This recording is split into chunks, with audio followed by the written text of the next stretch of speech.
This time last week at Summer Games Fest, we got the first official look at the sequel to Stellar Blade Blood Rain, and I got a little bit excited over it. Frames! Oh my god! You might have seen the short that I put on YouTube Shorts, on Instagram and TikTok, because yes, I'm trying short form content now, strange world we live in, but I thought, no, I want to sit down and talk about this and just give some theories, because this is a game and a world that I'm really invested in, and I'm excited to see more of. And also, if you do want to see my full reaction to the trailer from Summer Games Fest, it will be going out on my VODs channel in the coming days. I'm a bit behind on uploads there, but I'm planning to catch up soon. But I just thought, in case you want to see it, I've clipped it onto the end of this video, so stick around to the end. You can watch the full unedited reaction to the trailer if you are so interested. And also, if you're new to the channel, please do click subscribe and click like on the video if you enjoy it. I want to get this out to more fans of Stellar Blade because I like this game, would love for people to watch the video, and would love to see some more people joining in the community. It would mean a lot. I've had a couple of people join in from the short alone, so it's been nice to see that. So please do comment down below, let me know what you think of the game, and let's get talking about it. But I want to begin just very quickly with a bit of a retrospective, which I know, bit of a strange thing when I want to talk about a new game, but I never reviewed the original Stellar Blade, and I really honestly do regret that, because when I did my best of 2024 video, I picked Stellar Blade as my game of the year. It didn't have a perfect score, I settled on an 8 out of 10, mainly because I adore the game's atmosphere and setting, I love the combat, I love the music. Music is a top 5 soundtrack for me, and you all know by this point how much I love my soundtracks, but I just felt like the story was a little bit weak. I thought some voice performances weren't directed incredibly, and so that combined with the story not being as strong as it could have been, despite being enough to intrigue me and keep me invested, just meant it wasn't quite the perfect game it could have been. But especially this year, I replayed it in full, 100%ed it, started getting bonus collectibles, did all the boss mode things, really enjoyed just delving into it even more than I did in 2024, and it's only made me appreciate it that much more, which is why when we got the trailer for this sequel, I was that much more excited. I know that kind of amongst at least people I know in my community, Stellar Blade is, for lack of a better term, referred to as a bit of a gooner game, which I can understand. I fully can. And as I said in my last video, it's very clear it's made with that audience in mind, at least somewhat, because of the way that the outfits are designed for the characters and all that stuff, and sure, more power to you. That's not my personal interest. I don't really care for that. Most of the outfits I put in were far the opposite of promiscuous, to be honest, because that stuff just doesn't personally interest me for gaming. Each to their own, more power to you, just not quite for me, which is why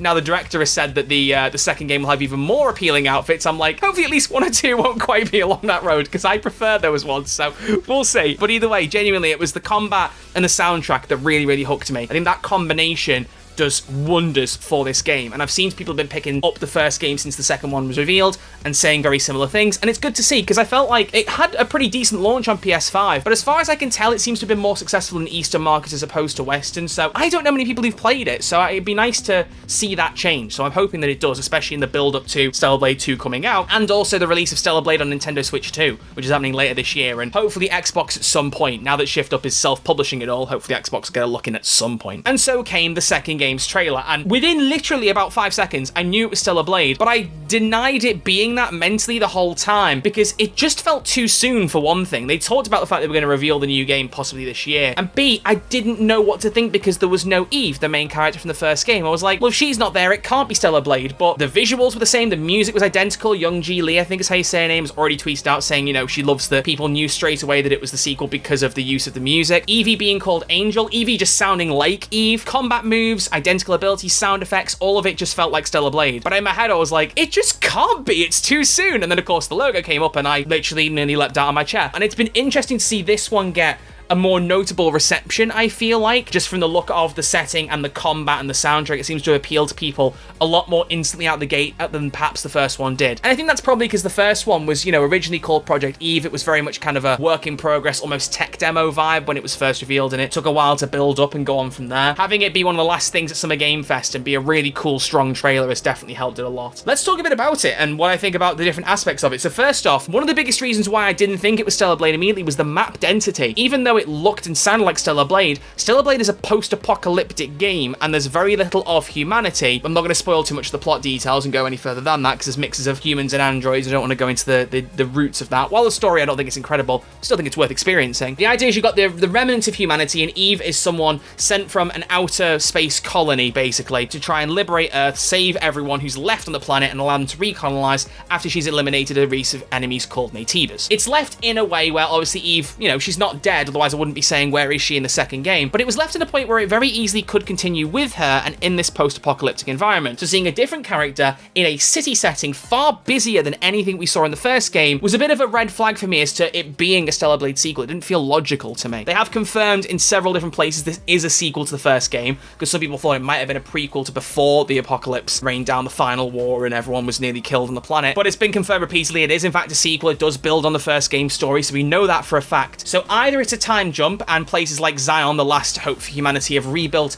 immensely in the time since the first game. There are people who are cybernetically augmented, to say the least, in Stellar Blade, so normal lifespans probably don't come into question here. They could be alive for a lot longer than we may be. Or there may be other settings in the map that we just don't know about. There could be other cities that are bigger that have stayed under the radar and communication may not be strong between them. It could be that. But I think what is more likely here, to be completely honest with you, is that this is on board the colony that Eve was sent from. I think this is all set in the colony. And there's a few reasons for that. The biggest one for me is that Evie, our new protagonist, is wearing a uniform that says CDDP on the front of the neck. And to me, I mean, the tail end seems like police for P, but the front C has got to be colony. I can't see it being anything else. So it could be something like, the colony Defense Department of Police. I don't know, that's just a guess for you. It could be something like that, and I think it's based on the colony. And just for the sake of people who have played the first game, very brief story spoilers, skip ahead if you don't want to hear this, but this is one bit I do want to mention. Because we find out at the end of the first game, obviously, that Mother Sphere's been lying about who humanity is and who Androidos is, and the fact that it's actually just all Androidos that are left behind. The humans, the ones that became Nativas, yada yada yada. Even Lily are left in a point where they want to take on Mother Sphere, or at least get answers to their questions. And especially from the way the game was set up with its final ending, its true ending, the making new memories ending, it seems like Mother Sphere is just going to keep sending opposition to Eve to take them out, to stop them causing a problem, and they have to keep defending Zion. So at some point, Eve and Lily are going to have to be like, surely we just go to the colony and take her on and challenge it, like, on their home turf. And that's what makes me think that maybe Eve will show up, but maybe just not be, the initial protagonist. So jumping back in without spoilers here, I think that Eve as a character could be encountered partway along the game. And there's two ways in which that could happen. One could be that Eve is encountered as a supporting character this time. You don't play as her, but she shows up in the story, plays in with integral bits as Evie goes further through the story and wherever she is, assumedly the colony, as I've said. Or there's one other option that I haven't really seen anyone else theorize, and it might not be the case, but stick with me here. Eve and Evie fight very, very similarly in a lot of key senses. Eve uses a blade, Evie uses her fist. So, it's a bit of a difference there, but even in the reveal trailer, Evie uses one of Eve's most iconic moves in the first game, Blink, teleporting behind an enemy to jump them. So their fighting styles are very, very similar. They're both from similar positions of authority in the colony, even if they're different groups. Evie has a number 8 on her arm, which suggests she could be a member of the 8th Airborne Squad. Eve is a member of the 5th. Or maybe it's just the 8th Police Division. We know that she's not actually an Airborne Squad member, I don't think, so it could just be a coincidence that, but either way, a lower down number. But because they're from similar settings and have similar fighting styles, what if they're both protagonists?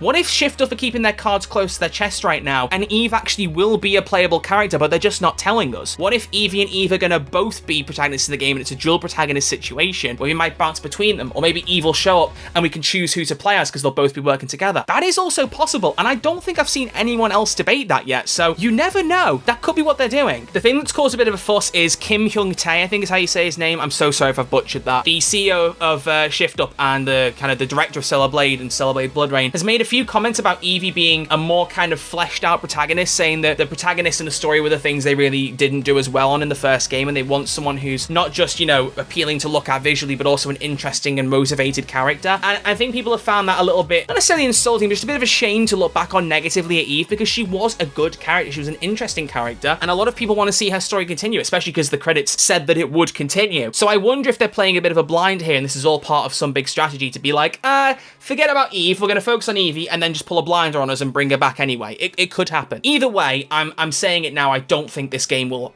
go without Eve being in it, at least somewhat. She's bound to be. I think her influence on the story and what happened in the first game is too important to ignore, especially with this being confirmed to be a sequel, because otherwise what else are we going to do with the story? Is Evie going to make the same discoveries in the same order and it end in the same way? I highly doubt it. That's not an interesting story narrative to go on. Evie could make similar discoveries, Eve could come in and flesh them out, and then we could go to new uncharted territory, and either we play as Eve or we don't, and she's just around, but I think that would work really, really well. This is what I mean as well by saying I like the atmosphere and setting of these games, because it's not often that a game can have me really theorizing this early on and intrigued to see where it's gonna go. So, you know, there is that. I'm quite excited about it. But yeah, I do question what's going on with Eve, and I really just hope that she does get to come back, especially because they're talking about Evie being a better protagonist now, and I get that, I really do. You can do that without sullying the work of what came before, or at least trying to move on from it. You could build on it and change. If you think it could be made better, you could do that actively in the sequel. So I don't want to sit here and say they're just completely moving on, because I don't think they are, personally. And one other thing I'm wondering about is near the start of the trailer, Evie's holding this weird serum, and it seems like the person that's talking in her ear, I guess the Lily or Adam equivalent of this game, is pointing about it being a bit distracted, and Evie does seem a bit distant, like she's contemplating something. I can't help but wonder, based on seeing the other guy maybe inject something similar into his neck further in the trailer, that it's something that forces evolution. Again, small plot spoilers here if you haven't played the first game, skip ahead, but I feel like it could be something that forces you to evolve into an Natiba, and that might have made its way onto the colony, assuming that's where this is set. And maybe this is partway into the story, and Evie's beginning to get hints that things aren't as they seem,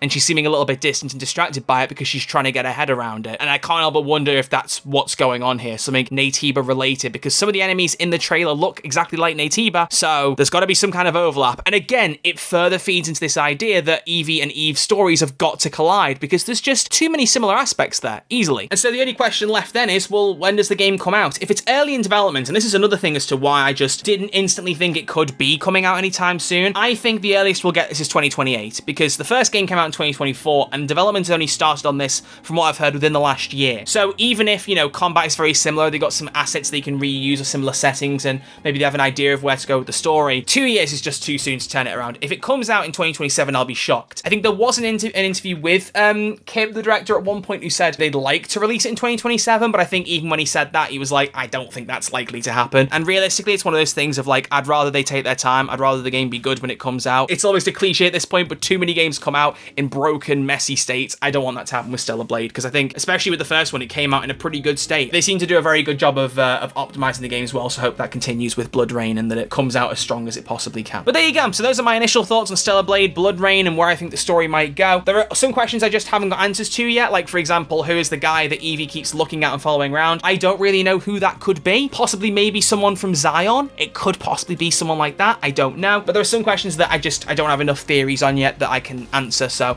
I've talked about the things that I think could happen, and I'm interested to know what other people think about the game and other theories. So if you have any ideas based on the trailer and you know things about the game generally or the lore, comment them down below. Let me know what you think. But for anyone who's not played the game, as I've said, check out the first one. It's currently on PS5 and PC. It'll be out on Switch 2 later this year, and hopefully at some point on Xbox. I can't recommend it enough. If you just like games with really fun combat and a great soundtrack, this is literally one of the best games I could recommend to you, honestly, for those alone. I mean, the soundtrack, literally, the time of recording, has just been put out on sale for a vinyl release today, which is incredibly exciting, especially because it comes from Laced Records, who did the Expedition 33 vinyls, which were gorgeous. So I'm really, really excited to get that on physical soundtrack. So there you go. Those are all my thoughts on Stellar Blade, Blood Rain. As I said, I will have the reaction going up right at the end of this video, so feel free to stick around and watch that if you want to see my full unabridged reaction and me slowly internalizing that it might be a Stellar Blade sequel, despite it feeling too soon and not having the same protagonist, because literally from the start I was like, this just is Stellar Blade, what's going on? So enjoy that. But thank you all for watching. As always, I greatly, really appreciate it. As I said, please make sure to like the video and subscribe if you haven't already. Comment down below, let me know what you think, and I will see you all very soon with another video.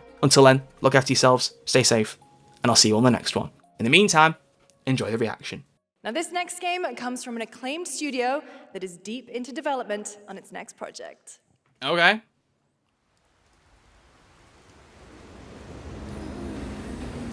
It's not Stellar Blade 2. No. I was like, it can't be, not yet. It's way too soon.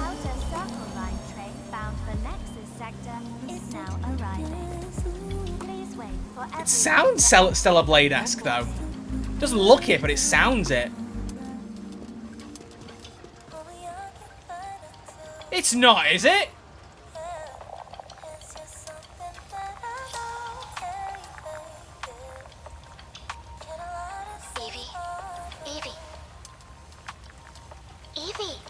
Evie, not Eve. I'm listening. It's not, okay. That is mad. That's the beginning and end of it all. How about you try taking a hit? You're acting a little strange today. Oh yeah? Ain't no way it sounds just like Stellar Blade, and then the fucking character's called Evie instead of Eve. Stop saying weird things. What is this, though? I'm intrigued. Take it easy. Quiet. They're moving. Initiating C3 sync. Ready, Angel. Roger, Kenna. Okay. What the fuck? They call Eve Angel as well in Stellar Blade. Like, this is getting creepy now. It clearly isn't Stellar Blade, but the fucking coincidences are throwing me a bit. In the movies, this is always where things go wrong. Hey. Well, just saying. It's a cliche. Wait, the target stopped. Hearken! The pulse rain shall cease! In the name of the Father! What is this?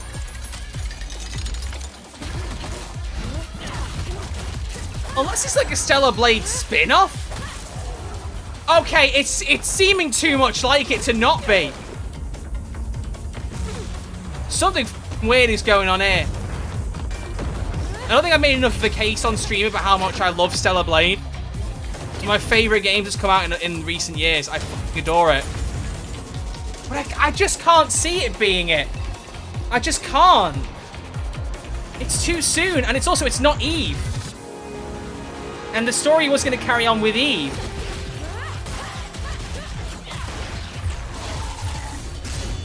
But it just, the sound effects, the enemy design, everything feels like it. Even the fucking character model, come on. What are we doing here? That is one of the fucking Natiba. Oh, you wouldn't, nah, what are we doing? What are we doing? Explain.